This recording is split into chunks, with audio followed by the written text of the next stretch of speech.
Uhawe ikaze kuri channel James Sport Update Time Show. Iki gitondo rero twaje kubagezaho amakuru agezweho ya siporo mutasanga ahandi. Bibutsa amakuru agezweho ya siporo tuba tubafitiye ari kuvugwa mu Rwanda, muri Afurika ndetse no hanze ku migabane y'isi yose isigaye. Tubagira tukababwira ibiri kuvugwa cyane, shampiyona 5 zigezeho tukababwira ibiri kuvugwa. Uyu mugoroba rero ibigugu byaje kuba bitsindwa cyane, byaje kuba bitungurwa, amakipe aza kuba abitungura cyane, birakubitwa cyane. Ni match zari ziteganyijwe cyane, match zagiye ziba zikomeye, aho ikipe ya Chelsea umukino wayo yaje kuba iwutsindwa, ikubitwa ibitego 3-1, na ikipe ya Everton yaje kunganya n'ikipe ya Manchester City. Manchester City yakoze amakosa cyane, iza kunganya ibitego 3-3 cyane.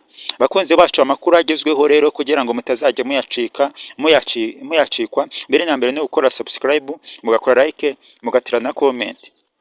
Amakuru agezweho rero reka tuyahere i Burayi. Isaa 10 zo kuwa mbere habaga umukino ukomeye cyane. Ikipe ya Chelsea yaje gukubitwa ikinyafu, itsindwa n'ikipe ya Nottingham Forest ibitego 3-1. Ibitego 3 byaje gutsindwa n'umukinnyi bita Thiago Awoniyi ku munota wa kabiri, no ku munota 52 aza kuba aterekamo ibitego 2.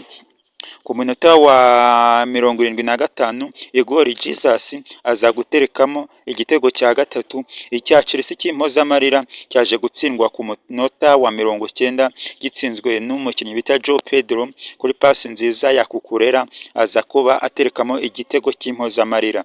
Chelsea rero irarimbuwe, bimeze nabi cyane, ntago ikipe imeze neza nyuma yuko yirukanye umutoza wayitozaga. Umutoza uriho wongiririje ntago biri kumera neza cyane, biri kuvuga ko Chelsea ifite ikibazo cyihariye cyane. Isaa 3 rero habaga undi mukino ukomeye cyane. Ikipe ya Manchester City yari yagiye i Goodison Park, akaba ari kuri stade ya Everton. Biza kurangira ikipe ya Everton itsinze ibitego 3. Manchester City iva inyuma iza kubyishyura cyane. Wakwibaza ati ibitego byatsinzwe nabande? Imbibutse ibitego bya Everton byatsinzwe n'umukinnyi bica Thiago Barry yaje kuba aterekamo igitego ku minota 68 n'uwa 81.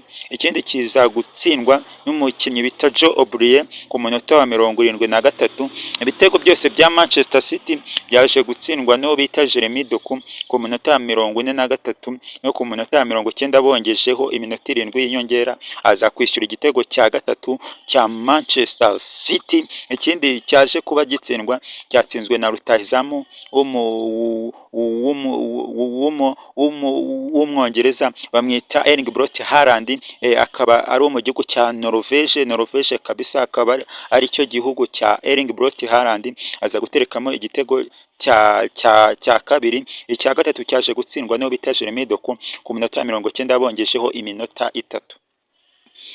Uyu munsi kwa kabiri rero hateganyijwe match irabikomeye cyane. Ikipe ya Arsenal kuri Emirates Stadium iraza gukina n'ikipe ya Atletico Madrid. Bibutse umukino ubanza byaje kuba birangira aggregate ari igitego 1-1. Umukino wabereye ku kibuga cya Atletico Madrid. Uyu munsi Atletico Madrid irasura ikipe ya Arsenal, biraza kuba bikomeye cyane, aho ikipe ya Arsenal ihabwa amahirwe yo kuba yajya ku mukino wa nyuma, kubera ko umukino ubanza yaje kuba iwunganya igitego 1-1. Pepe Guardiola yaje kubazwa n'ikinyamakuru cya Sky Sport uburyo umukino wagenze, maze asubiza ikinyamakuru cya Sky Sport, yavuze ati rwose ikipe ya Everton ni ikipe ikunda kutugora cyane. Hano Goodison Park dukunda kuhagorirwa cyane, aho ntatangaza byinshi. Imikino ngo iracyahari imbere, dufite byinshi byo kukosora no gukomeza kwitwara neza. Bakunze b'amakuru agezweho ya siporo rero, reka mbashimire uburyo mwabanye nanjye, wo muri kumva ndi James Santos Clave. Reka tuzasubire. Ciao ciao.